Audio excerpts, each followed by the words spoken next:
Nia Carver, a 38-year-old black woman, stood trembling in a Jacksonville courtroom clutching a blood-stained eviction notice. She'd just won against her racist landlord, or so she thought, when Officer Trent Bailey, a towering white cop with a twisted smirk, seized her arm to haul her out for disrupting order. The judge froze as a phone rang, a clerk gasping, "It's the White House." Chaos erupted.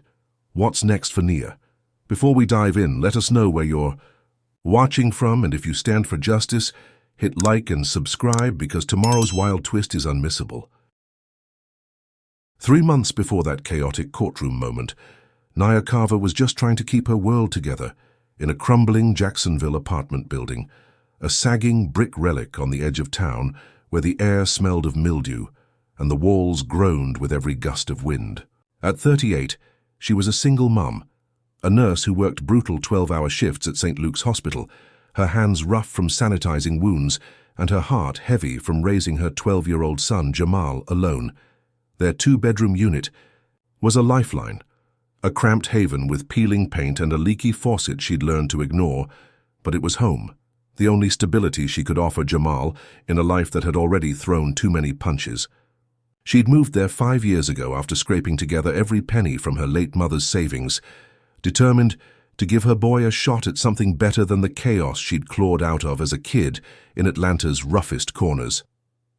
The trouble started when Victor Grayson, the landlord, a 62-year-old white man with a paunch and a permanent scowl, decided he wasn't making enough off the building's mostly black tenants. Grayson owned half a dozen properties across the city, a real estate shark who'd built his fortune by squeezing the poor, but this place was his cash cow, 60 units packed with families who couldn't afford to complain. He'd stride through, the halls in his tailored suits, barking orders at his maintenance crew to slap cheap fixes on rotting pipes while pocketing the rent checks. Nia had seen him plenty, his beady eyes scanning the tenants like they were livestock, but she kept her head down, paid on time, and taught Jamal to do the same. That changed in early June, when a notice slipped under her door announced a rent hike, from $800 to $1,300 a month. No explanation, no warning, just a cold demand due in 10 days. Nia's stomach sank as she read it, her fingers tracing the stark black print, while Jamal played video games in the next room, oblivious to the storm brewing. She knew the law. Florida didn't cap rent increases, but this was insane, a 60% jump overnight. She knocked on neighbors' doors that evening, her sneakers scuffing the stained carpet, and found the same story, every black family hit with the same notice, while the handful of white tenants got letters promising routine adjustments of $50. Mrs. Jenkins, a 60-year-old widow across the hall, showed Nia her notice, tears streaking her wrinkled cheeks. "He's pushing us out, girl. Been here 20 years, and now this." Fury bubbled in Nia's chest, a slow burn that turned her quiet exhaustion into something sharp and alive. She called a meeting the next night, cramming 20 tenants into her living room, the air thick with sweat and desperation. They sat on mismatched chairs and the floor, voices overlapping as they swapped stories of Grayson's neglect, the broken elevator that trapped old Mr. Tate for hours, the roaches that scurried over countertops no matter how much bleach they used. Nia stood at the front, her voice steady despite the tremble in her knees. "We can't let him do this. We've got rights. We've got to fight." Someone suggested a protest, and the room lit up, a chorus of nods and murmured agreements. Nia pulled out her phone, an old model with a cracked screen, and said, "Let's show the world what he's doing, make it so he can't hide."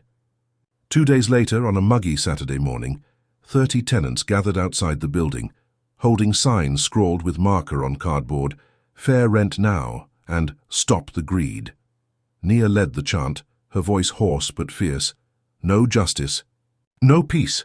Jamal stood beside her, waving a sign that read, "This is my home," his small frame dwarfed by the adults, but his eyes bright with pride. The street buzzed with honks from passing cars, a few drivers slowing to snap photos. Then Grayson showed up, storming out of his sleek black sedan, his face red and veins bulging at his temples. He shoved through the crowd, towering over Nia, and snarled, "You think you can mess with me, you filthy leeches? I'll have you all on the street by next week." Nia didn't flinch. She hit record on her phone, holding it steady as Grayson's spit flecked her cheek. He kept going, oblivious to the lens. "Bunch of lazy freeloaders, should have known better than to rent to your kind. You'll be gone, and I'll make a fortune off this dump." The crowd gasped, some shouting back, but Naya stayed silent, letting him dig his hole. When he finally stomped off, she stopped the video, her heart racing as she uploaded it to every platform she could think of: Twitter, Instagram, YouTube, captioning it, "This is who we're up against in Jacksonville." By nightfall, it had 10,000 views, comments flooding in, "Disgusting," and "Sue this pig." She sat on her couch, watching the numbers climb, a flicker of hope. Warming her chest, maybe this would force his hand, maybe they'd win. But Grayson didn't back down. 2 days later, a new notice arrived, this one stained with coffee rings and stamped with bold red letters: "Eviction, immediate removal." It claimed Nia was a drug dealer, that neighbors had witnessed suspicious activity, a blatant lie that made her blood boil. She stormed to the leasing office, banging on the locked door, but Grayson's assistant, a wiry kid with nervous eyes, just shrugged through the glass. "It's legal, ma'am. Take it up in court." Nia called Marcus Tate that night, a 40-year-old black lawyer she'd met at a community health fair, his card still tucked in her wallet. He answered on the second ring, voice calm but firm. "I've seen the video, Nia. We've got a case. Discrimination, retaliation, the works. Let's sue him." They met the next morning at a diner off 3rd Street, the smell of burnt coffee and grease hanging in the air. Marcus spread papers across the sticky table, outlining the plan, a civil suit for housing discrimination, backed by the video and tenant statements. Nia nodded, her jaw tight. "I want my home, Jamal's home. I want him to pay for this." Marcus grinned.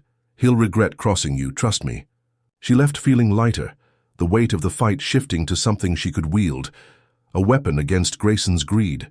The stakes were clear: lose, and she'd be homeless, her son uprooted; win, and she'd strike a blow for every tenant he'd crushed. She thought exposing him would scare him off, that the world's eyes would be enough, but as she tucked Jamal into bed that night, his small voice asking, "Are we going to be okay, Mom?" She had no idea how wrong she was, how this spark was about to set her life ablaze.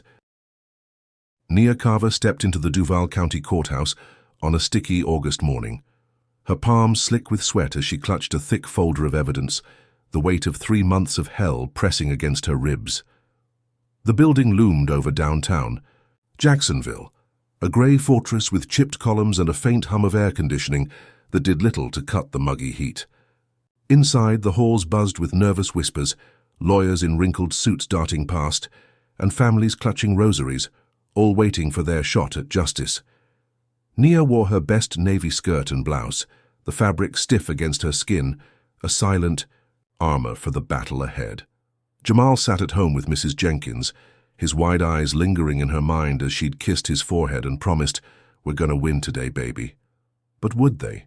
Could a single mom with a viral video really take down a slumlord like Victor Grayson? She found Marcus Tate in room 204, a cramped courtroom with scuffed wooden benches and a ceiling fan that creaked like a tired old man. Marcus adjusted his tie, his dark eyes glinting with quiet confidence as he murmured, "We've got this. Nia, the video's gold, the tenant's statements are solid, he's cooked." She nodded, her throat tight, glancing at the dozen supporters crammed into the back rows, their faces a mix of hope and exhaustion. Across the aisle, Grayson slouched, in a pinstripe suit, his lawyer a slick white guy named Paul Hensley, smirking like he'd already won. The air crackled with tension, a storm brewing beneath the fluorescent lights. What kind of justice could Nia expect in a room like this? Judge Evelyn Pierce swept in at 9 sharp, her black robe swishing as she climbed the bench, a 56-year-old white woman with sharp cheekbones and a gaze that could slice through steel. Her reputation preceded her, a no-nonsense arbiter who'd once jailed a defendant for sneezing too loud. Nia's stomach twisted as Pierce banged her gavel, the sound ricocheting off the walls. "Case number 47392, Carver versus Grayson. Let's make this quick," she snapped, her voice dry as sandpaper. Marcus stood, launching into the opening. "Your Honor, we're here to prove systemic discrimination and illegal retaliation by the defendant, Victor Grayson, against my client, Nia Carver, and her fellow tenants. Could he really sway a judge who looked like she'd rather be anywhere else? The evidence rolled out like a tidal wave. Marcus played the viral video on a shaky projector, Grayson's voice booming through the room. "You filthy leeches, I'll have you all on the street." Gasps rippled through the benches, a juror's pen freezing mid-note. Nia watched the jury, 6 men and 6 women, half white, half black, their faces shifting from curiosity to disgust. Marcus followed with signed affidavits from 10 tenants, each detailing Grayson's slurs and neglect, leaky roofs ignored for black families, quick fixes for white ones. He held up the forged eviction notice, its red ink glaring under the lights. "This is retaliation, plain and simple, a lie to punish Ms. Carver for speaking out." Nia's chest swelled. Was this the moment she'd been waiting for? Grayson's lawyer countered, his voice oily and smooth. "My client's a businessman, not a bigot. This video's edited. Those notices are standard procedure." He flashed a stack of papers, claiming Nia's protest disrupted Grayson's legitimate operations. Nia clenched her fists, her nails digging into her palms as Hensley painted her as a troublemaker, a liar chasing a payout. Pierce's expression stayed blank, her pen scratching notes, giving nothing away. Did she buy this garbage? Then Nia took the stand, her voice steady despite the tremble in her legs. "I'm a nurse, a mom. I just want a safe home for my son. Grayson targeted us because we're black. That's the truth." The room hung on her words, a juror wiping her eyes. Had she finally broken through? Pierce leaned back, her lips pursed, then delivered the ruling after a tense hour of deliberation. "The evidence supports the plaintiff. The eviction notice has voided, Mr. Grayson. You'll pay court costs and cease this nonsense." Cheers erupted, Nia's supporters leaping up, clapping her back as she hugged Marcus, tears stinging her eyes. "We did it," she whispered, the weight lifting, her home safe, Jamal's future secure. She imagined his grin when she'd tell him, the relief washing over her like cool rain. Was this what victory felt like? She turned to leave, basking in the glow, when a shadow loomed over the celebration. Officer Trent Bailey, a hulking white cop with a buzz cut and a sneer, stepped forward from his post by the door. At 40, he was a courthouse regular, his badge glinting under the lights, his presence a wall of menace. Nia had noticed him earlier, his eyes boring into her during her testimony, his lips curling as he muttered slurs just loud enough for her to hear. "Uppity trash," and "know your place." Now he blocked her path, his voice a low growl.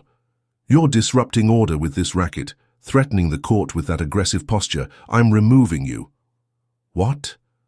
Nia froze, her victory souring as he grabbed her arm, his grip iron tight, twisting her wrist until she gasped. The room spun, supporters shouting, "Let her go!" Marcus lunged forward. "She's done nothing wrong." But Bailey towered over them, his bulk unyielding, dragging Nia toward the exit as she stumbled, her folder slipping to the floor, papers scattering like fallen leaves. Pierce banged her. "Gavel." "Officer, explain yourself," her tone sharp but uncertain. Bailey barked back, "She's a disturbance, Your Honor. I'm maintaining control." Nia's mind raced. How could this happen? She'd won. The judge had ruled for her. Yet here she was, yanked from triumph into chaos by a racist cop who'd hated her from the start. Pierce hesitated, her eyes narrowing, then nodded. "Fine, remove her. But keep it civil." Nia's heart sank as Bailey hauled her past the benches, her shoes squeaking on the polished floor, the crowd's cheers turning to stunned murmurs. She caught a juror's wide-eyed stare, a supporter's clenched fist, but no one could stop this. Her win, her moment was crumbling, public humiliation burning her cheeks as Bailey's fingers dug deeper, bruising her skin. She thought she'd beaten Grayson, that justice had prevailed, but now this cop was flipping it all upside down. What kind of system let this happen? Comment with a 1 if you think Nia deserved better after her win. Hit that like button if you're raging at Bailey's racism, and subscribe if you're hooked on her fight, because trust me, this story's just heating up. So what happens when a victory turns into a trap? How far will one cop's hate push Nia before she breaks, or fights back even harder? Stick around, because the next twist will leave you speechless. Nia Carver's world tilted as Officer Trent Bailey's meaty hand clamped tighter around her arm, dragging her through the Duval County Courthouse's room 204 like she was a stray dog caught in a net. Her victory, Judge Evelyn Pierce's ruling, against Victor Grayson just minutes ago, felt like a cruel joke now, the cheers of her supporters fading into a dull roar as her sneakers squeaked against the polished floor. Papers from her evidence folder lay strewn behind her, a trail of crumpled dreams marking her path to the exit. Bailey's breath was hot on her neck, his voice a venomous hiss. "Thought you'd strut out of here a hero, huh? Not on my watch." Her wrist throbbed under his grip, a sharp pain shooting up her arm, but she bit her lip, refusing to give him the satisfaction of a cry. Was this what justice amounted to? A fleeting win snatched away by a racist cop's spite?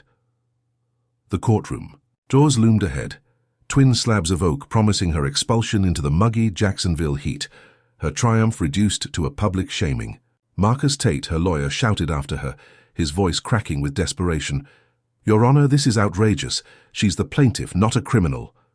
Supporters surged forward, a tangle of outstretched hands and angry yells, but Bailey shoved through them, his bulk a battering ram. Judge Pierce slammed her gavel, the bang echoing like a gunshot. "Officer Bailey, I said keep it civil." Her stern face twisted with irritation, but her earlier nod had green-lit this nightmare, and Nia's heart pounded with betrayal. She'd won her home back for Jamal, beaten Grayson's lies, so why was she the one being punished? Then it happened. A shrill ring cut through the chaos, slicing the air like a blade. The courtroom phone, an ancient black relic perched on the clerk's desk, blared with an urgency that stopped everyone cold. Bailey's stride faltered, his fingers loosening just enough for Nia to yank her arm free, stumbling back as she rubbed, the red marks blooming on her skin. The clerk, a wiry young man with glasses sliding down his nose, fumbled to answer, his voice trembling as he pressed the receiver to his ear. "Duval County Courthouse, room 204. A pause, then his eyes widened, his jaw dropping as he stammered, It's the White House, Your Honor." A collective gasp sucked the oxygen from the room, heads whipping toward Judge Pierce, who sat frozen, her gavel hovering mid-air. Nia's breath caught, her mind racing. The White House? This had to be a mistake, a prank, something, anything, but reality. She glanced at Marcus, his brow furrowed in disbelief, then at Bailey, whose sneer had morphed into a scowl of confusion. The clerk handed the phone to Pierce, his hands shaking so badly he nearly dropped it. She took it with a stiff nod, her sharp features paling as she listened. "Yes, this is Judge Evelyn Pierce." Her voice, usually a whip-crack of authority, softened, tinged with something Nia couldn't place, deference, maybe fear.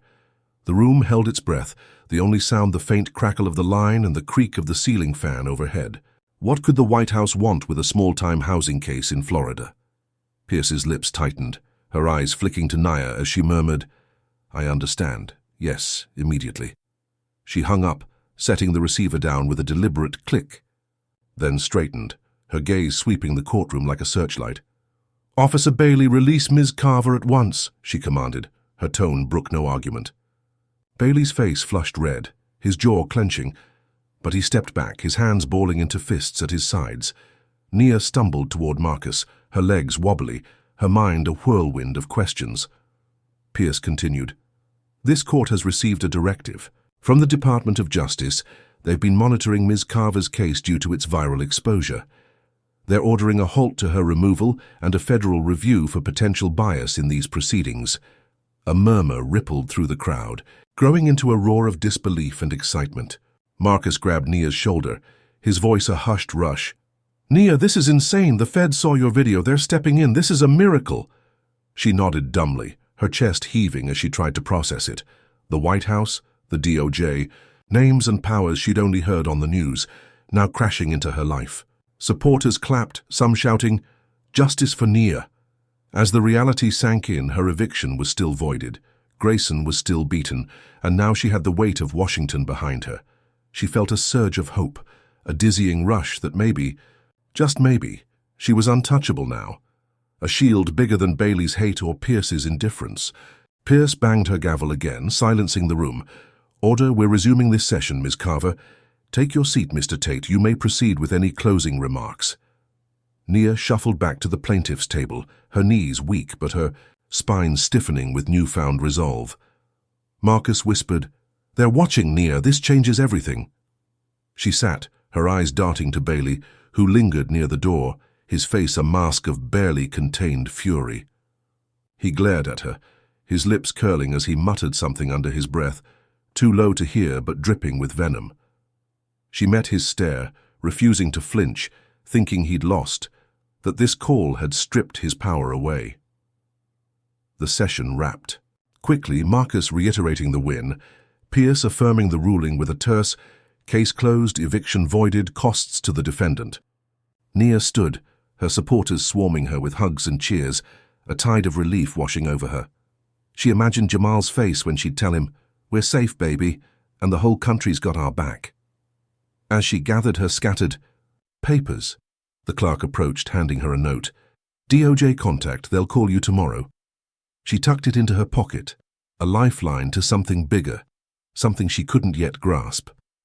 She stepped toward the exit, head high, believing the worst was over, that federal eyes would keep her safe. But Bailey didn't leave with the crowd.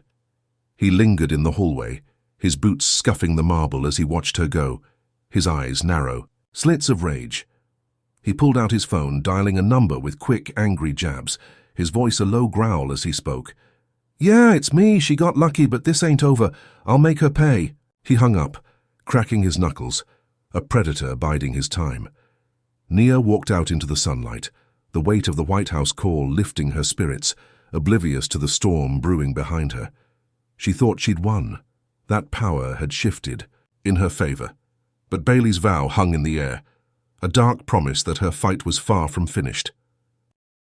Nia Carver stepped out of the Duval County Courthouse into the blinding Jacksonville sun, her chest still buzzing from the White House call that had yanked her from Officer Trent Bailey's grip just hours ago. The air was thick with humidity, sticking to her skin as she clutched the DOJ note in her pocket, a fragile promise of protection. Her phone vibrated non-stop, notifications piling up. "Black nurse saved by White House," screamed headlines. Her viral video, now a national story with 20,000 shares and counting. Strangers cheered as she walked to her beat-up sedan, a woman shouting, "You're a hero, Nia." She smiled faintly, exhaustion tugging at her bones, but hope flickered. Maybe this was her shield. Maybe Grayson and Bailey were done.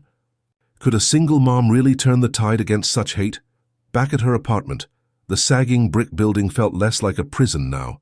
The voided eviction a hard-won lifeline for her and Jamal. She called Mrs. Jenkins, who'd watched him during the trial. "I'm on my way, tell him we won." Her voice cracked with relief, picturing his grin. But across town, Victor Grayson wasn't licking his wounds.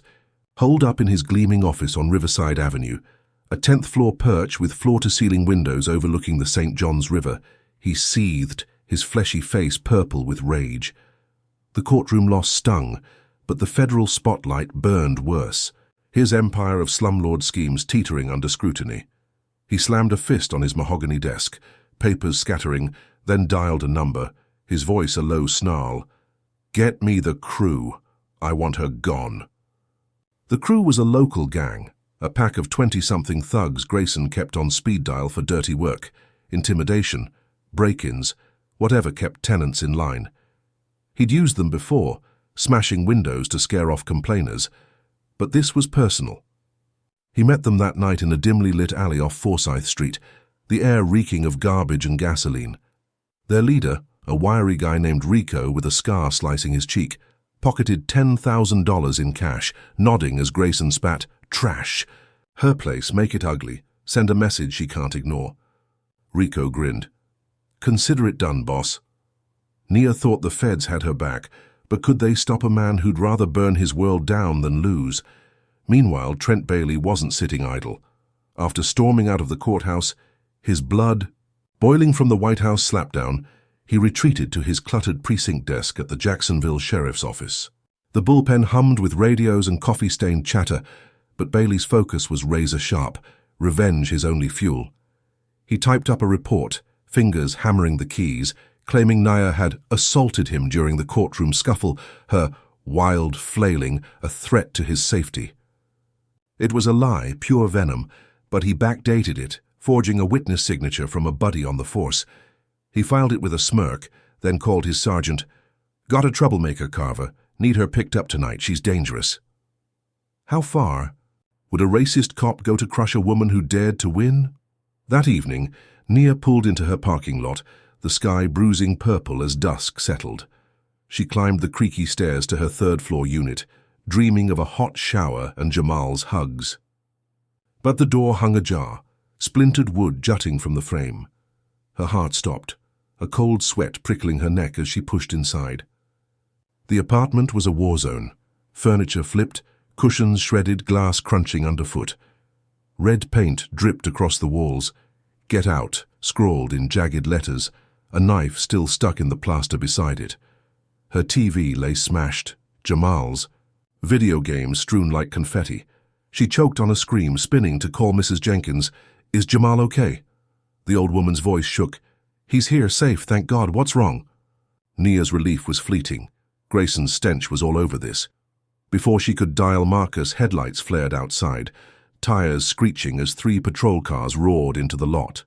Boots thundered up the stairs, and Nia barely turned before cops burst in, guns drawn, shouting, "Hands up, Carver!" She froze, palms raised, her voice trembling. "What's happening?" A stocky officer, badge reading Miller, cuffed her wrists, the metal biting her skin as he barked, "You're under arrest, assaulting an officer. Don't play dumb." Bailey loomed in the doorway, his smirk a blade twisting in her gut. "Told you it ain't over." Her mind reeled, the White House call, the win, all meaningless as they dragged her down the stairs, Jamal's scream piercing the night from Mrs. Jenkins' window. "Mum." The ride to the station was a blur, the squad car's stench of sweat and leather choking her as Bailey rode shotgun, chuckling, "Federal princess, huh? Not anymore." At the precinct, they shoved her into a holding cell, a concrete box with a flickering bulb and a bench bolted to the wall. Her cuffs clanked as she sank down, the gang's threat note crumpled in her mind. "Worse is coming if you fight." She stared at the bars, her home trashed, her son terrified, her freedom gone. The viral fame, the DOJ's interest, it hadn't saved her, it had painted a target. Grayson's cash and Bailey's badge had struck back harder than she'd ever imagined, their hate a tidal wave drowning her fragile victory. Nia curled her knees to her chest, the cold seeping through her blouse, her breath shallow as panic clawed her throat. She'd thought the feds were her armor, that exposing Grayson would end this, but now Jamal was alone, and she was caged, a criminal in the eyes of a system that never cared. Bailey's report was a lie, but who'd believe her over a cop? Grayson's goons could strike again and she couldn't stop them. Was this the price of standing up? Comment with a 1 if you think Nia's being punished for winning, smash that like if Grayson's retaliation makes your blood boil, and subscribe if you're rooting for her comeback, because this fight's about to get wilder. So what happens when the system turns on its own hero?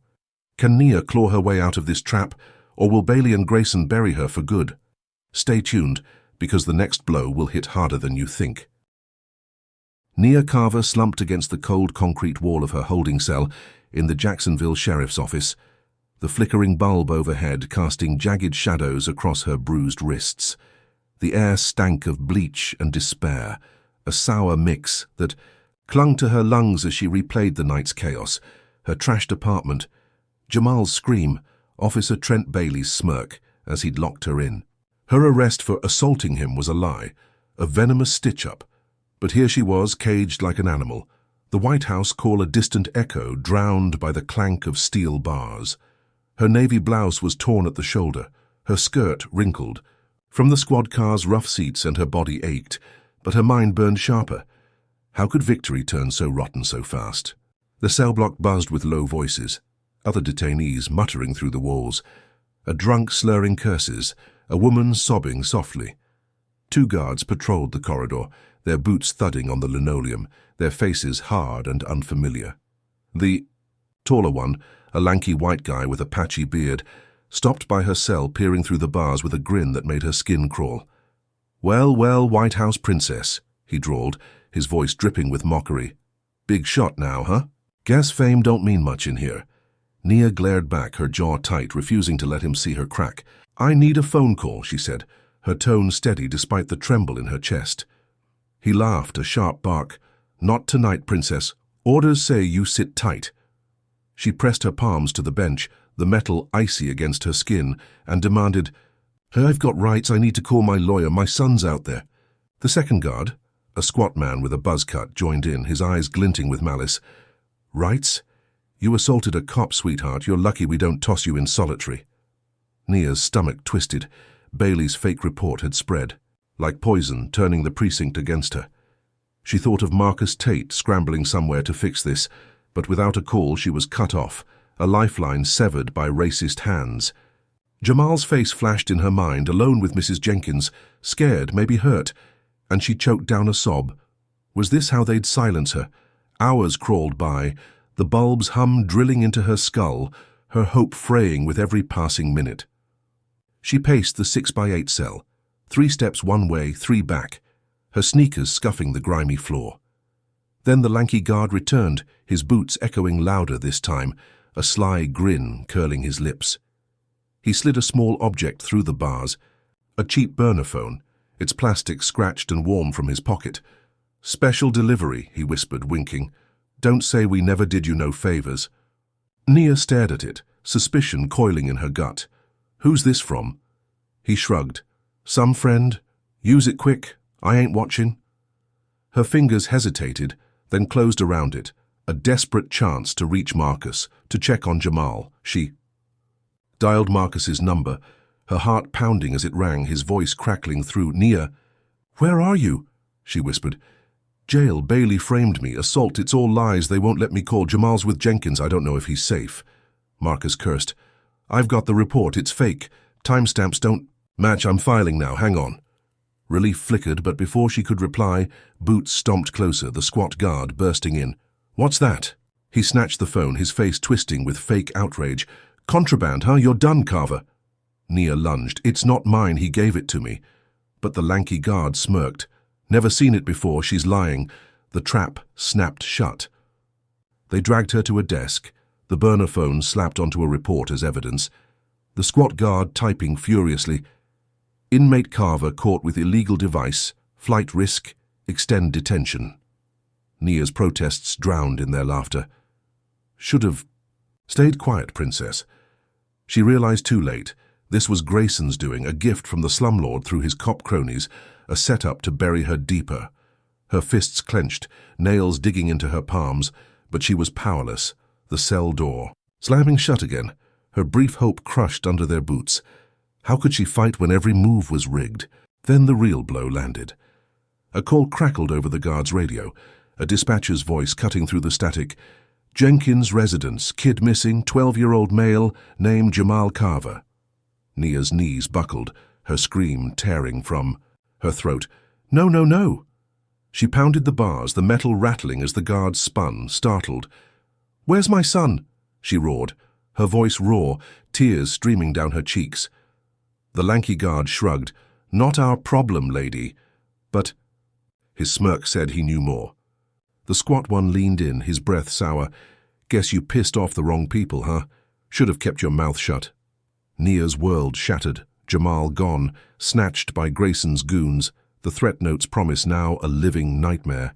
She sank to the floor, her back sliding down the wall, the concrete scraping her spine as sobs racked her body. The guards walked off, their chuckles fading down the hall, leaving her alone with the buzzing light and the crushing weight of her failure. She'd beaten Grayson in court, thought the White House had her back. But now her boy was missing, her freedom stolen, and Bailey's hate had orchestrated it all. Her fingers traced the bruises on her wrist, a map of her defiance, and a spark flared in her chest, small but fierce. She wiped her eyes, her breath steadying. They'd taken everything, but she wasn't broken yet. She'd find Jamal. She'd fight somehow, even from this cage. Nia Carver sat crumpled in her Jacksonville jail cell, the concrete floor biting into her knees as the echo of the radio call, "Jamal Carver missing," clawed at her soul. Her hands shook, tracing the bruises on her wrists. The burner phone, trap still stinging. A cruel gift from Victor Grayson's reach through Officer Trent Bailey's hate. The guard's taunts rang in her ears. Should have kept quiet. But her tears had dried, replaced by a smouldering fury that burned hotter with every thud of her heart. She'd lost her home's safety, her freedom, now her son, all because she dared to fight. Could a mother's love claw its way out of this abyss? Outside, the city was waking up to her nightmare.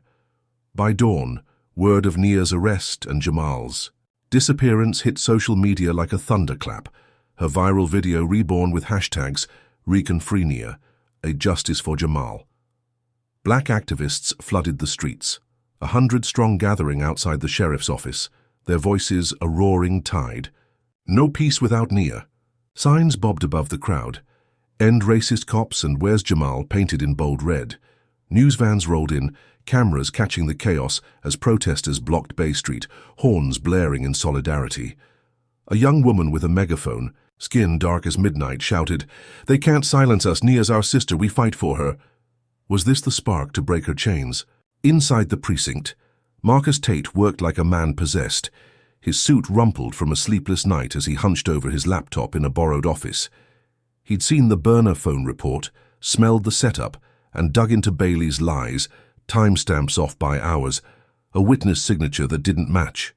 He fired off a habeas corpus motion to a judge's inbox, then hit send on a petition to the DOJ, linking Nia's video, the arrest, and Jamal's abduction. By noon, it had 50,000 signatures, a digital avalanche crashing into Washington. His phone buzzed. A DOJ clerk. "We're reviewing, Mr. Tate. This is priority." Marcus exhaled. Could the feds move fast enough to save them? The pressure hit the precinct like a sledgehammer. Protesters pounded on the glass doors. Reporters swarmed. And the sheriff, a grizzled white man named Hargrove, barked at Bailey. "What the hell did you start?" Bailey shrugged, his smirk fading. "Just doing my job, she's trouble." But Hargrove wasn't buying it, the DOJ's shadow looming too large. He ordered Nia's release on bail. "Get her out before this blows up worse." At 2 in the afternoon. The cell door swung open, a guard grunting. "You're free, Carver, don't push your luck." Nia stumbled out, her legs weak, her mind racing to Jamal. Where was he? She met Marcus in the lobby, his face etched with exhaustion but lit with urgency. "Nia, I've got a lead. Warehouse on Edgewood, Grayson's crew, Jamal's there." Her breath hitched, her body surging with adrenaline as she grabbed his arm. "Let's go now!" They piled into his dusty Toyota, tires squealing as they sped west, the city blurring past. The warehouse loomed on a deserted lot, a rusted shell with broken windows and weeds choking the cracked pavement. Nia's heart thundered, her son inside, trapped by the man she'd beaten in court. Could she face Grayson again and win? They crept through a side door, the air thick with dust and the tang of oil, shadows stretching across the cavernous space. Nia's eyes adjusted, spotting Jamal tied to a chair in the corner, his small frame slumped, duct tape over his mouth, his cheeks streaked with tears. She bit back a cry, then froze as Grayson stepped into view, his paunch straining his shirt, a pistol dangling in his hand. He grinned, his voice a oily rasp. "Thought you'd play hero, Carver. I'll bury every black tenant who defies me, starting with your brat." Rage exploded in Nia's chest, her hands trembling as she pulled out her phone, hitting record, capturing every word. Marcus whispered, "Keep him talking," inching toward Jamal. Nia stepped forward, her voice steady. "You're done, Grayson. The feds know everything. You're just digging your grave." He laughed, a guttural sound. "Feds? They can't touch me. I own this town." His confession rolled on. "I've been running you. People out for years, more profit in empty buildings than your whining." Nia's screen glowed, the video streaming live to Marcus's cloud, a digital noose tightening around Grayson's neck. She edged closer, her eyes locked on Jamal. Could she get to him before the gun fired? Then it went sideways. Grayson's goons, Rico and 2 others, burst from the shadows, alerted by a creaking floorboard Marcus had hit. "Boss, we've got company!" Rico snarled, lunging at Nia. She dodged, slamming her elbow into his gut. Years of lifting patience giving her strength. Marcus tackled another, freeing Jamal's ropes as the boy whimpered. Grayson raised his pistol, aiming at Nia, but she dove behind a crate, the shot splintering wood inches from her head. She scrambled up, shoving Jamal toward Marcus. "Run!" They bolted for the door, Grayson's bellow echoing, "You're dead, Carver." They stumbled into the night, Nia clutching Jamal as sirens wailed in the distance, the live video pinging her phone with views, 10,000, 20,000. Marcus floored the gas, speeding to safety, as Nia sent the footage to the DOJ, her voice shaking. "This is Grayson, he's got my son. Arrest him." Cops swarmed the warehouse minutes later, cuffing Grayson as he roared curses, his empire, crumbling under the weight of his own words. Nia held Jamal tight, his sobs soaking her shirt, believing she'd turned the tide, that this was the end. But Bailey's silence gnawed at her, a predator still loose. Grayson was locked up. The news. Flaring his arrest, but Nia's gut churned. Bailey hadn't shown his face, his hate still a coiled snake. She thought she'd won. Her boy safe, her enemy down, but was this victory real? Comment with a 1 if you think Nia's strength saved Jamal. Hit that like if Grayson's downfall feels sweet, and subscribe if you're ready for more, because this roller coaster's far from over. So what happens when the cop who started it all strikes back? Will Bailey let Nia breathe, or is his next move a dagger in the dark? Keep watching, because the storm's about to break wide open. Nia Carver clutched Jamal tight in the back seat of Marcus Tate's Toyota. The engines rumble, a shaky lifeline as they sped away from the Edgewood warehouse, where she'd just snatched her son from Victor Grayson's grasp. The night swallowed.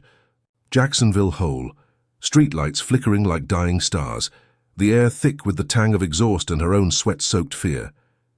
Jamal's small body trembled against her, his wrists raw from ropes, his voice a broken whisper. "Mom, I thought I'd never see you again." She kissed his forehead, her lips brushing his damp hair. "You're safe now, baby, I've got you." But her heart thudded unevenly. Grayson was cuffed, his confession lived for the world to see. So why did dread coil tighter in her gut? They pulled into Nia's apartment complex at midnight, the sagging brick building a battered refuge under the moon's pale glow. The red-painted "Get Out" still scarred her walls, a jagged wound from Grayson's goons, but cops had cleared the high. Seen yellow tape fluttering like a grim banner. Marcus helped Jamal inside, his limp from the chase slowing him, while Nia locked the door, her fingers fumbling with the bolt. She thought the feds would swoop in now, Grayson's arrest a domino toppling his empire, the White House call her. Shield. She tucked Jamal into bed, his eyes fluttering shut, and sank onto the couch, exhaustion pulling her under. Could she finally breathe, or was the storm just holding its breath? Across town, Trent Bailey wasn't sleeping. He paced his cramped apartment off Arlington Road, a one-bedroom hole with peeling wallpaper and a fridge humming too loud. Grayson's arrest blared on his TV, the news anchor's voice a knife in his skull. Landlord Victor Grayson detained after a viral confession, thanks to Nia Carver's bravery. Bailey's fists clenched, knuckles popping as he rewatched the warehouse footage. Nia's face defiant, her phone glowing with his downfall. He'd lost control in court, the White House call stripping his power, and now his ally was gone, his revenge the only thing left. He grabbed a duffel bag, stuffing it with gloves, a baggie of cocaine, and a burner phone, his mind a furnace of hate. She'll pay, hero or not. At 3 a.m, Bailey moved, a shadow slipping through. Nia's complex, his patrol boots silent on the cracked asphalt. He'd cased the place before, knew the weak spots, the back window with a busted latch. He pried it open, the glass creaking as he slid inside, the living room a mess of overturned chairs and shattered memories. He planted the cocaine in her kitchen drawer, a fat stash dusted across the counter for good measure, then dialed a tip to the precinct from his burner. "Carver's dealing, got drugs all over, send SWAT, now." He slipped out, melting into the dark, a predator setting his trap. Would Nia's federal halo save her from this? Dawn broke with a battering ram. Nia jolted awake on the couch, her body stiff, as the front door exploded inward, wood splintering. Across the floor, SWAT poured in, black-clad figures with rifles raised, shouting, "Hands up, Carver!" She stumbled to her feet, her voice a raw croak. "What's going on?" Jamal screamed from the bedroom, "Mom!" as boots thundered past. An officer, face hidden behind a visor, yanked her arms back, cuffs snapping tight. "You're under. Arrest, drug trafficking, don't move." Nia's eyes darted to the kitchen, spotting the cocaine, white powder glaring under the morning light, a setup so blatant it stole her breath. "That's not mine," she yelled, but they shoved her toward the door, her pleas lost in the chaos. Jamal bolted from his room, his small fists pounding an officer's leg. "Let her go!" Nia twisted, shouting, "Hide, baby! Stay safe!" A cop grabbed him, pinning his arms as he wailed, tears streaking his face. Outside, neighbors gawked from cracked windows, phones filming as Nia was hauled to a van, the SWAT team tearing through her apartment, bagging the planted drugs.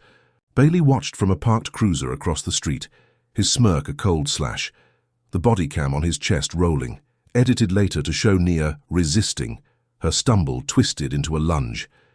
He'd turned her rescue into ruin, her son into collateral damage. How could a cop's lie outrun the truth? The story hit the airwaves by noon. White House darling a fraud, plastered across screens, Bailey's leaked footage fueling the fire. Talking heads dissected it. Nia Carver, once a hero, now a dealer, caught red-handed. The DOJ paused. Its probe, a spokesperson mumbling, "We're reassessing pending evidence." Online, her supporters split, some crying set up, others branding her a hypocrite. Nia Lee's trending beside Summer's free Nia. She landed in a county jail cell, a step up from the precinct but colder, the walls grey and slick with damp. Jamal was gone, whisked to foster care, a social worker's voice on the phone chilling her. "He's safe, Miss Carver, but not with you." Her victory, her boy, her name, all torched in Bailey's blaze. Nia sat on the cell's steel cot, her head in her hands, the stink of mildew and metal choking her. The guards here were different, quieter, but their eyes held the same disdain. "Drug trash," one muttered, tossing her a stale sandwich. She didn't touch it, her stomach a knot of rage and loss. The White House call, Grayson's fall, it had all been a mirage, power meaningless against a cop's vendetta. She pictured Jamal in a stranger's home, scared, alone, and her nails dug into her palms, drawing blood. She'd fought for justice, thought she'd won, but Bailey had flipped her into the villain, her legacy ash. Was this the end of her stand? Her mind churned, replaying every move. The courtroom, the warehouse, the Fed's promise. She'd been naive, thinking exposure would stop them, that righteousness could outrun hate. Now she was caged again, her son stolen, her story twisted beyond recognition. She pressed her back to the wall, the chill seeping through her torn blouse, and closed her eyes, searching for a spark. Anything to fight back. Bailey had won this round, his frame-up a masterstroke, but she wasn't dead yet. She'd claw her way out somehow, even if the world saw her as a monster now.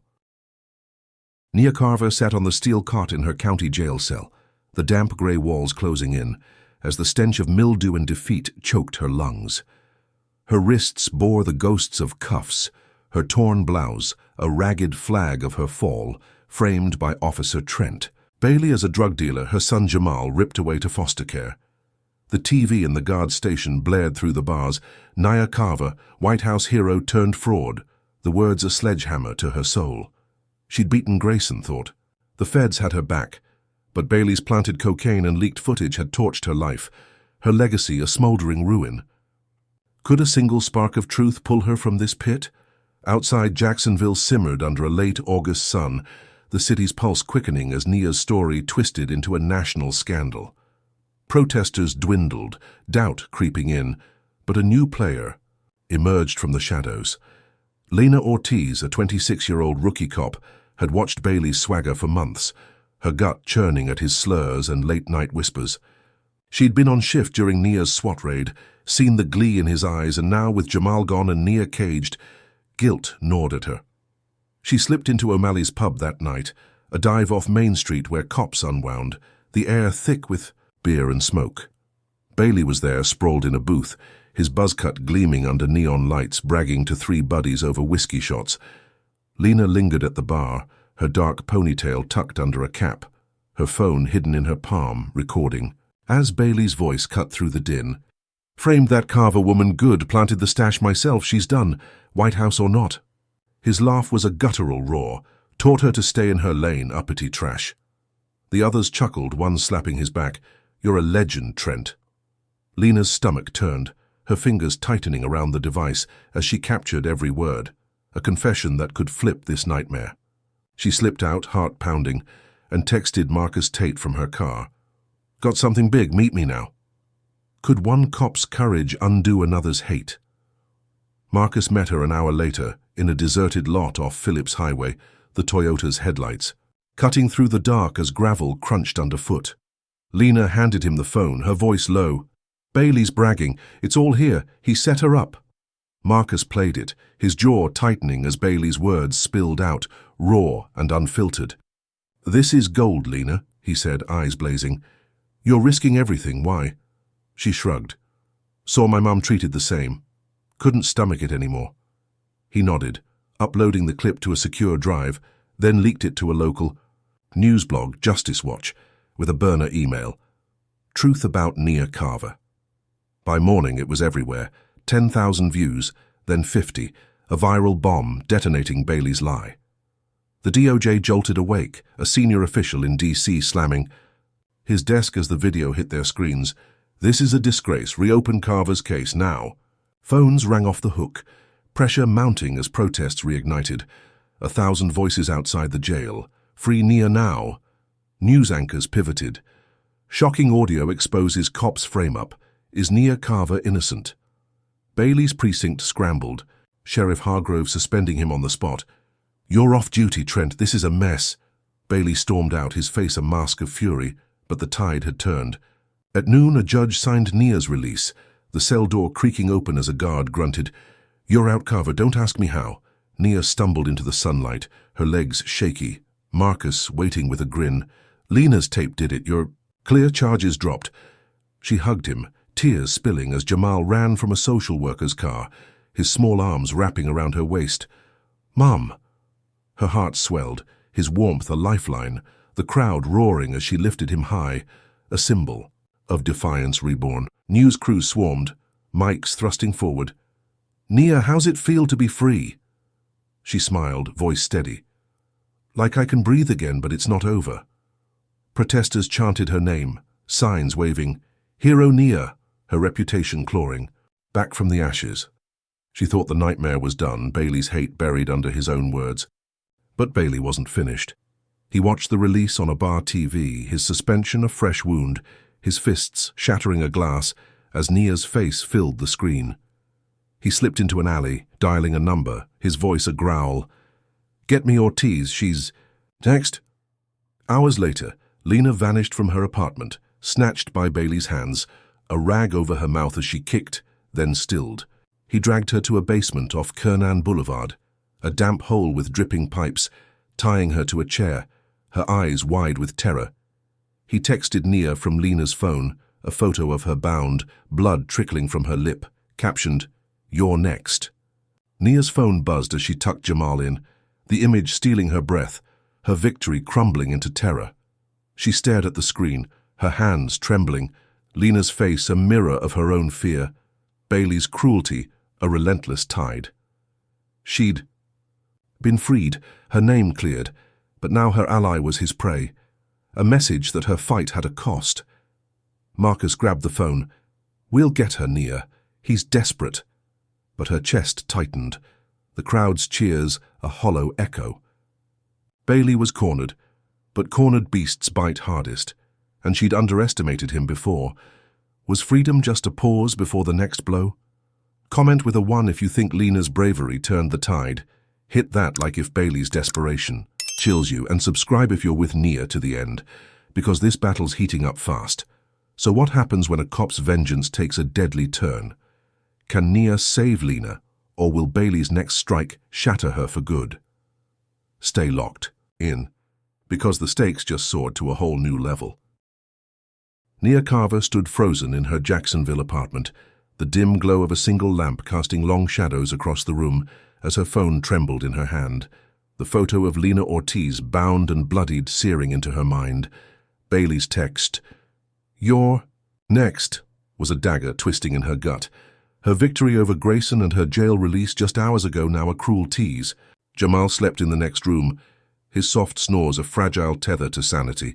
But Nia's chest heaved, her breath shallow as she dialed Marcus Tate, her voice a ragged whisper. "He's got Lena. We have to find her now." Marcus's reply crackled through, "I'm on my way. Stay put." But Nia couldn't wait, not with Bailey's hate stalking her again. Marcus screeched into the lot 10 minutes later, his Toyota's headlights slicing the night, his face taut with urgency as Nia leapt in, slamming the door. "Where do we start?" she demanded, her fingers clutching Lena's photo, the rookie cop's bruised cheek a silent plea. Marcus floored the gas. "Old mill off Riverside. Bailey's been seen there. It's a hunch." The city blurred past, neon signs and palm trees streaking into nothingness as they raced toward the St. John's River, the abandoned mill a hulking relic of rusted steel and shattered glass. Nia's heart pounded, her mind replaying every clash. With Bailey, the courtroom, the jail, the drugs, now this. Could she stop him before he took everything? They parked a block away, the mill's silhouette looming against a moonless sky, the air heavy with damp earth and decay. Marcus pulled a flashlight from the glove box, his limp from the warehouse fight slowing him as they crept toward a side entrance, the door hanging off its hinges. Nia's sneakers crunched on gravel, her breath hitching as they slipped inside. The vast space swallowing sound, pipes dripping in the distance, shadows dancing like ghosts. She spotted a faint light in the back, a flickering bulb, and pointed. "There." Marcus nodded, his voice a hiss. "Stay sharp, he's unhinged." Was this a rescue or a trap? They edged through the maze of crates and machinery, the stink of rust and oil thick in her nose until they reached a clearing. Lena sat tied to a chair, her head slumped, blood matting her dark hair, a gag muffling her groans. Bailey paced. Beside her, his bulk a menacing blur, his pistol glinting as he ranted, "Teaching blacks their place, that's my job. Ortiz stuck her nose in, now she pays." Nia's blood boiled, her fists clenching as she whispered to Marcus, "Get Lena, I'll take him." Marcus crept left, but Nia charged, her fury a wildfire, slamming into Bailey with a roar. "Let her go!" He staggered, caught off guard, his gun skittering across the concrete as Nia's shoulder drove into his chest, years of lifting patience fueling her tackle. Lena's eyes widened, her muffled cries spurring Nia on as she grappled with Bailey, his meaty hands clawing at her throat. Marcus darted to Lena, slicing her ropes with a pocket knife, pulling the gag free as she gasped. "He's crazy, watch!" "Hout!" Bailey roared, shoving Nia back, her head cracking against a crate, stars bursting in her vision. He lunged for his gun, but she kicked it away, scrambling up, her breath ragged. Could she hold him off? Marcus yanked Lena to her feet, her legs wobbly as he shouted, "Nia, run!" But Bailey spun, his fist slamming into Marcus's jaw, dropping him with a groan. Blood trickled from Marcus's lip as he clutched his leg, the old wound flaring. "Go, I'm fine." Nia hesitated, then dove at Bailey again, her nails raking his face, drawing red lines across his cheek. He bellowed, grabbing a rusty pipe, swinging it wild, the metal whistling past her ear. She ducked, tackling his knees, toppling him as Lena stumbled to Marcus, pulling him up. "We've got to move."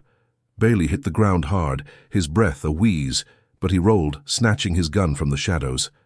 Nia saw the glint too late, diving behind a barrel as he fired, the shot echoing, wood splintering inches from her face. She peeked out, spotting Marcus and Lena limping toward the exit. Jamal's safety flashing in her mind, she couldn't die here.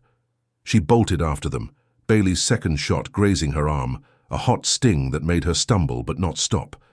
They burst outside, the cool air a shock as Marcus fumbled his phone, dialing 911. "Old Mill, shots fired, suspect Trent Bailey, hurry." Sirens wailed closer, red and blue lights flashing through the trees as Nia dragged Marcus and Lena to the Toyota. Piling in as Bailey staggered out, his gun raised, face twisted with rage. Tires screeched as Marcus peeled away, the mill shrinking. In the rear view, Nia's arm bleeding onto the seat, her pulse a drumbeat. Feds swarmed the scene minutes later, their SUVs boxing Bailey in, but he vanished into the woods, a fugitive slipping their net. Paramedics patched Marcus's leg at a safe house off Atlantic Boulevard, his limp worse, but he grinned. "We got Lena, you're a beast, Nia." She hugged Jamal, who'd been rushed there by Mrs. Jenkins, her relief a tidal wave. Was this finally over? The next day, Nia testified to Congress via video, her arm bandaged, her voice steady. "Bailey framed me, kidnapped Lena. He's a threat. Stop him." The nation watched, her face on every screen, a hero again. Nia Carver survives cop's revenge, trending as the DOJ vowed to hunt Bailey. She sat in the safe house, Jamal asleep beside her, thinking she'd beaten him, her evidence airtight, her allies safe. But at dusk, a blast rocked the street outside. A car bomb shattering windows, flames licking the sky, Bailey's signature scrawled in fire. Nia's scream woke Jamal, her fragile peace exploding into ash, his hate unstoppable, even as a fugitive. Nia Carver stood in the safe house living room, her bandaged arm throbbing as the car bomb's flames roared outside, glass raining onto the Jacksonville street like jagged tears. The blast's heat seared through the shattered windows. Jamal's scream piercing her ears as she yanked him behind the couch, her heart slamming against her ribs. Marcus Tate limped to her side, his face streaked with sweat, shouting over the chaos. "Bailey's work, he's not done." Sirens wailed closer, red lights flashing through the smoke as feds swarmed the scene, their shouts muffled by the ringing in Nia's ears. She clutched Jamal, his small body shaking. Her congressional testimony just hours ago now, a cruel irony. Was this the price of speaking out? The safe house, a squat brick bungalow off Atlantic Boulevard, had been her refuge, a temporary shield. After rescuing Lena Ortiz from Bailey's mill trap, now it was a war zone, the front yard a crater of twisted metal and burning rubber, the bomb's stench choking the air. Feds hustled them out, Nia shielding Jamal's eyes as they passed the wreckage, a charred car husk that could have been theirs. An agent, a wiry black woman named Carter, ushered them to an SUV. "You're safe, Ms. Carver. We're moving you. Bailey's gone rogue." Nia nodded, her throat dry, but doubt gnawed at her. How could she trust anyone when Bailey's hate kept finding her? They relocated to a hotel downtown, a sterile tower with beige walls and a view of the St. Johns River, but safety felt like a lie. Nia sat on the bed, Jamal curled beside her, his breathing uneven as he drifted into fitful sleep. She'd testified to Congress that morning, her voice steady on the video link. "Trent Bailey framed me, kidnapped my ally. He's a danger to us all." The nation had cheered, lawmakers promising action, the DOJ vowing to hunt him. She'd felt invincible, her story a beacon until the bomb turned triumph to ash. Marcus paced the room, his phone buzzing with updates. "Feds are on it, Nia. He can't hide forever." But her gut twisted. Bailey wasn't alone, was he? The answer came at dawn. As Nia brewed coffee in the hotel's tiny kitchenette, a SWAT team burst through the door, rifles raised, barking, "Nia Carver, hands up, you're under arrest." She dropped the mug, ceramic shattering as Jamal jolted awake, crying, "Mom, no!" Marcus lunged forward. "What's this about?"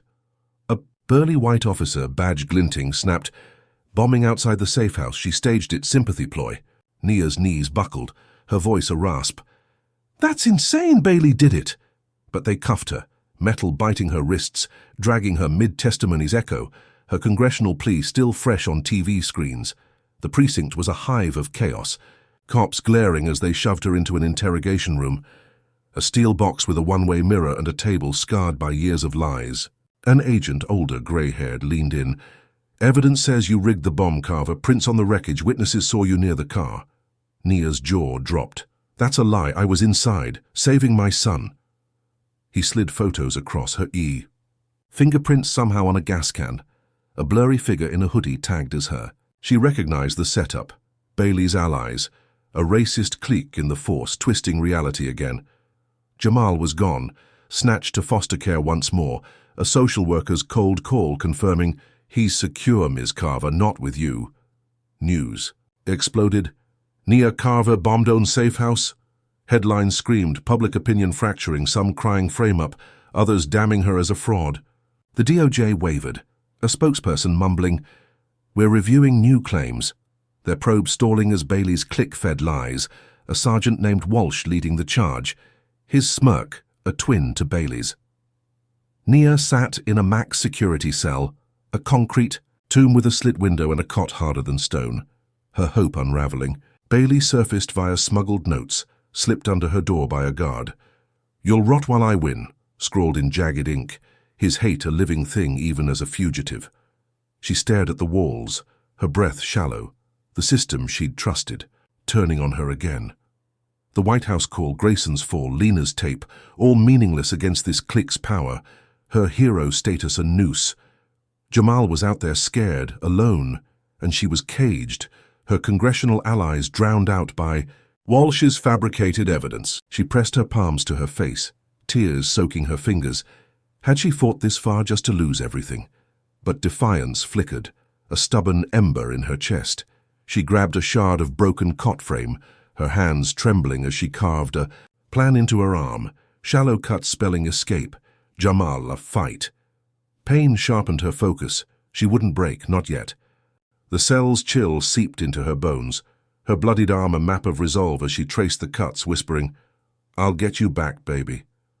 Bailey's clique had buried her, their frame-up a masterstroke. But she'd seen their cracks, Walsh's arrogance, the guard's sloppy delivery. She'd outsmarted Grayson, survived Bailey's mill. She could do this somehow. Her eyes narrowed, her breath steadying. They'd taken her freedom, her son, her name, but not her will. She'd claw her way out, turn their game against them, even if it killed her. The system had struck, but Nia Carver wasn't dead, not while Jamal needed her.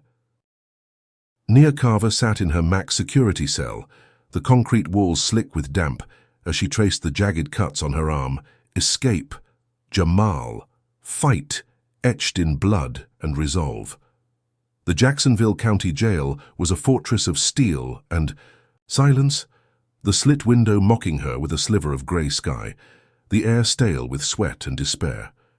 Bailey's clique had framed her for the safe house bombing, her prints on a gas can, a lie that stole Jamal back to foster care, her congressional testimony a fading echo. She gripped the shard of broken cot frame, its edge biting her palm, her plan a desperate lifeline carved in pain. Could she outsmart a system rigged to crush her? The chance came at dusk, a prison transfer to a federal facility ordered by the DOJ's wavering probe, a flicker of chaos she could exploit. Guards marched her to a van, her wrists cuffed, her orange jumpsuit chafing her skin. She scanned them, two white men, one burly with a lazy eye, the other wiry with a twitchy jaw, both smirking. "Move it, Carver, your VIP ride's here." The van rolled out, tires humming on asphalt, the city blurring past, a chance she'd seized with her carved map.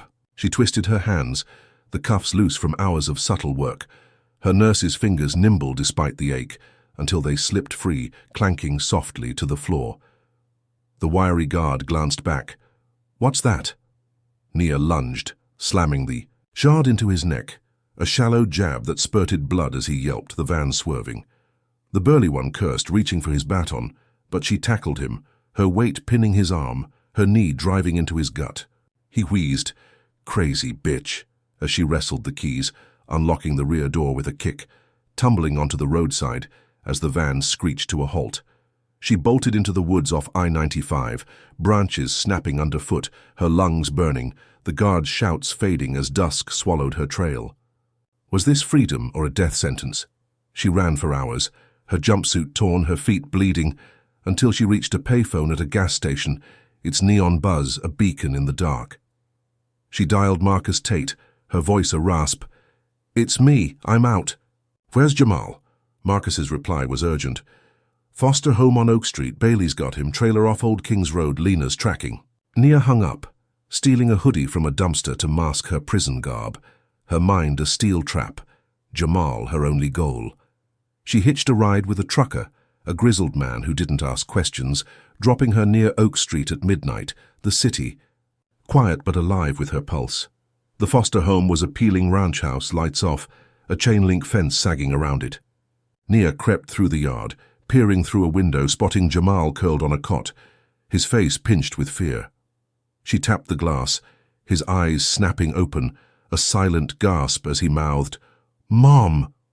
She jimmied the lock, her shard prying it. Loose, and pulled him out, his arms wrapping around her neck. "I knew you'd come." Tears stung her eyes, but sirens wailed nearby, Bailey's trap closing in. Marcus had said a trailer, Old King's Road. She had to move. Could she outrun the hunt? They fled to a bus stop, Nia's stolen hoodie hiding them as she flagged a late-night Greyhound, cash from the trucker's tip buying tickets to Orange Park. Lena Ortiz met them at a diner there, her face bruised but fierce, her cop instincts. "Sharp, Bailey's at a trailer. I hacked his radio. He's with Walsh's crew." Nia nodded, her arm throbbing. "Let's end this." They drove Lena's beat-up sedan to Old King's Road, a dirt track winding into swampland. The trailer. A rusted hulk under cypress trees, lights flickering inside. Nia's heart raced. Jamal safe with Lena's sister nearby. This was her stand. They crept closer, mosquitoes buzzing, the air thick with mud and menace. Lena hacked the police radio, static crackling as Walsh's voice barked, "She's loose. Bailey's got the kid bait." Nia peeked through a grimy window, Bailey inside pacing, a shotgun in hand, Jamal's photo pinned to a wall, a lure for her. She whispered, "Lena, get the feds the chatter. I'm going in." Lena nodded, dialing, as Nia kicked the door, wood splintering as she stormed in. "Bailey, it's me you want." He spun, his face a mask of rage. "You never quit, do you?" He fired, the blast tearing through the wall as she dove, rolling behind a table. Her shard was her weapon, her arm a blur as she lunged, stabbing his thigh, blood gushing as he howled, "I'll kill you!" He swung the shotgun, the butt clipping. Her shoulder, pain exploding as she staggered. She grabbed his arm, twisting it back, the gun dropping as she drove the shard deeper, his scream a guttural roar. He fell, clutching his legs, snarling, "You'll never be free," his eyes wild with hate. Nia stood over him, panting, her hands slick with his blood. "You're done." Headlights flared outside, feds swarming.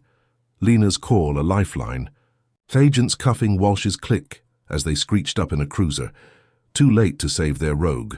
Bailey bled out on the floor, his breath a rattle, his final glare locked on Nia as life drained from him. "You'll pay," he gasped, then stilled. Feds stormed in, guns drawn, Agent Carter shouting, "Carver, hands up!" But Lena burst. "Through. She's clear, he's the threat." Nia dropped the shard, collapsing beside Jamal as he ran in, Mrs. Jenkins trailing, her boy safe in her arms. The trailer's stink faded, her shoulder screaming, but relief flooded her. Grayson. Gone, Bailey dead, the clique busted? Was this the end of her fight? Nia Carver slumped against the wall of the rusted trailer off Old King's Road, her shoulder throbbing from Trent Bailey's final swing, her hands still slick with his blood as his lifeless body sprawled on the grimy floor. The air reeked of swamp mud and gunpowder, the feds' shouts a distant hum as they cuffed Walsh and his racist clique outside, their cruisers painting the night with red and blue. Jamal clung to her, his small arms tight around her waist, his sobs muffled against her torn jumpsuit. "Mom, it's over, right?" She stroked his hair, her voice a whisper. "Yeah, baby, we're safe now." Agent Carter knelt beside her, her stern face softening. "You're a fighter, Carver. We've got the rest. You're clear." Nia nodded, exhaustion crashing over her. Was this truly the end? Days later, the world crowned her a hero. Jacksonville buzzed with her name, news vans clogging her apartment complex as headlines blared, "Nia Carver takes down corrupt cop ring." The DOJ closed the case. Bailey's death ruled self-defense. Walsh and his crew indicted for conspiracy, their racist frame-ups exposed by Lena Ortiz's hacked radio chatter. Congress passed Nia's law in a whirlwind vote, a bill cracking down on police bias. Her face plastered on every screen as lawmakers hailed her, a beacon of justice. She sat in a D.C. hotel room, Jamal playing games on a new tablet. Watching the vote on TV, her chest swelling with pride. Had her fight really changed the system? A settlement came fast, Grayson's crumbling empire coughing up $10 million, a fortune for the pain he'd inflicted, wired to her account, with a curt apology from his lawyers. Nia moved Jamal to a new city, a quiet suburb in Raleigh, North Carolina, trading the sagging brick of Jacksonville for a 2-story house with a porch and a yard, the air crisp with pine and promise. She enrolled him in a private school, his smile bright as he waved from the bus, her nurse's scrubs swapped for a desk job at a health clinic, a fresh start, The nightmares faded. Bailey's snarl a ghost she could finally bury, or so she thought. On a crisp October morning, Nia stood in Raleigh's town square, a podium before her, a crowd of 500 stretching across the grass, their cheers, a warm wave as she prepared her victory speech. She wore a sharp blazer, her arm heeled, her voice steady as she gripped the mic. "I fought for my son, for every black family crushed by hate. This law's for us. Proof we can win."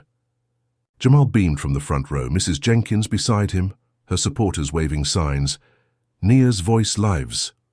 The sun glinted off the mic, her words soaring, a testament to resilience, a promise of peace, until a crack split the air. A sniper's, bullet grazing her shoulder, blood blooming red on her blazer. The crowd screamed, diving for cover as Nia staggered, pain lancing through her, her hand clamping the wound as she dropped behind the podium. Jamal's cry cut through the chaos. "Mum!" as feds swarmed, guns drawn, scanning rooftops. A shadowy figure slipped from a building across the square, a surviving clique member, his radio crackling as he whispered, "The White House can't save her forever."